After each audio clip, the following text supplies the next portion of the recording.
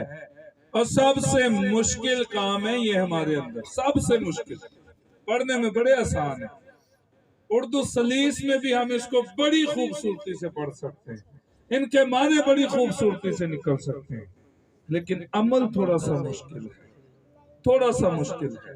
ہو سکتا ہے کوئی بات ایسی نہیں لکھی گئی جو ہو نہ سکے۔ ہمارے بدن، ہمارے مذہبے کیسے مضبوط اور خوبصورت ہوں گے؟ سب سے پہلے ہم اپنے اندر محبت کے عنصر کو مضبوط ہونے دیں۔ کوئی آپ کی مخالفت بھی کرے نا تو اس کے لیے برکت کو چاہیں۔ یہ ہے حقیقی محبت، یہ ہے خدا کی محبت جو ہمارے دلوں میں سرایت کرے گی۔ اور پھر لکھا ہے خوشی۔ جب ہم خوش ہوتے ہیں سب سے زیادہ تکلیف ابلیس کو ہوتی ہے۔ کیوں؟ کیونکہ وہ نہیں دیکھنا چاہتا کہ خدا کے لوگ خوش ہوں۔ ایوب کتنا خوش تھا، پہلا باب جب پڑھے نا تو اس کی برکتوں کا ہمیں پتہ چلتا ہے۔ کتنا خوش تھا، بیٹے بھی، بیٹیاں بھی، ان کی اولادیں بھی ہوں گی، ان کی بیویاں بھی ہوں گی، ان کے بیٹیوں کے شوہر بھی ہوں گے۔ یوں گنتا ہوگا 7 بیٹے اس کے، 1 2 3 4 5 6 7، ساتوں کی بیویاں، ان کے بچے، بیٹیوں کے شوہر، ان کے بچے۔ کیا قصور تھا اس کا؟ خدا سے ڈرتا تھا، اس خدا نے اسے خوش کیا ہوا تھا۔ ابلیس نے کہا ایسا تو ہو ہی نہیں سکتا۔ ہم نے ہر حال میں خوش رہ کے اپنے بدن کو مضبوط کرنا ہے، اس مذہبہ کو مضبوط کرنا ہے، تاکہ جب اس کے کلام مقدس کی آگ ہمارے دل میں آئے تو ہم اس کو برداشت کر سکیں۔ ہاللیلویہ۔ یہ وہ دنیاوی پہلو ہیں جن سے ہم اپنے مذہبہ کو مضبوط کر سکتے ہیں۔ اور پھر اطمینان، تحمل۔ وقت یہ اجازت نہیں دے رہا کہ ہم کچھ آگے بڑھیں، لیکن پھر بھی دنیاوی پہلوؤں کے ساتھ ہمیں روحانی پہلوؤں کو بھی پیوست کرنا پڑے گا، تو ہی یہ مذہبہ خوبصورت بنے گا۔ ہاللیلویہ۔ لکھا ہے افسیوں کے نام خط اس کا 6واں باب اس کی 13ویں آیت، اس واسطے تم خدا کے سب ہتھیار باندھ لو تاکہ برے دن میں مقابلہ کر سکو اور سب کاموں کو انجام دے کر قائم رہ سکو۔ ایسا نہ ہو کہ جب ابلیس تمہیں ستانے کے لیے، گرانے کے لیے آئے اور تم گر جاؤ، بلکہ خدا کے سب ہتھیار باندھ لو تاکہ اس کو کچلو، اس کو مارو، اس کو بھگاؤ، اس کو شرمندہ کرو، کیونکہ شرمندگی اس کا نصیب ہے اور فتح مندگی آپ کا حصہ اور فتح مندی آپ کا حق ہے۔ لیکن جب تک ہمارے مذہبے ہی قائم نہ ہوں گے تو وہ شرمندہ ہوگا نہیں، وہ خوش ہوگا۔ پس سچائی سے اپنی کمر کس لو۔ یہ روحانی پہلو ہے، ہم نے پہلے دنیاوی پہلوؤں کو دیکھا، اب روحانی پہلوؤں کا۔ سچائی سے اپنی کمر کس لو، جھوٹ نہ بولو، تیرا کلام ہاں کی جگہ ہاں اور نہ کی جگہ نہ ہو۔ نہ تو اپنی قوت سے ایک سفید بال کالا کر سکتا ہے، نہ کالے کو سفید کر سکتا ہے، کیونکہ یہ سب اختیار تیرے آسمانی باپ کے پاس ہے۔ اور وہ ابلیس کیا ہے؟ جھوٹوں کا باپ ہے۔ خدا نے کہا کہ تو نے جھوٹ نہیں بولنا۔ استثنا کی کتاب، احبار کی کتاب کا جب مطالعہ کریں تو ہمیں یہ باتیں وہاں ملتی ہیں۔ پالوس سکھاتا ہے پس سچائی سے اپنی کمر کس لے، سچائی بول، پھر راست بازی کا بختر لگا تاکہ اس کا کوئی بھی تیر جو تیرے سر کو یا تیرے سینے کو زخمی کر سکتا ہے وہ تجھ پر غالب نہ آئے۔ یسایہ کی کتاب میں، یسایہ کے صحیفہ میں لکھا ہے کہ وہ تیرے خلاف جتنے ہتھیار بنیں گے سب کو توڑ دے گا۔ اور اگر کوئی آئے گا، اگر آپ کے پاس یہ راست بازی کا بختر ہوگا تو آپ اس کا مقابلہ کر سکتے ہو۔ پھر ہے پاؤں میں صلح کی خوشخبری کے تیاری کے جوتے، اور ان سب کے ساتھ ایمان کی سپر لگا کر رہو، جس میں تم اس شریر کے سب جلتے ہوئے تیروں کو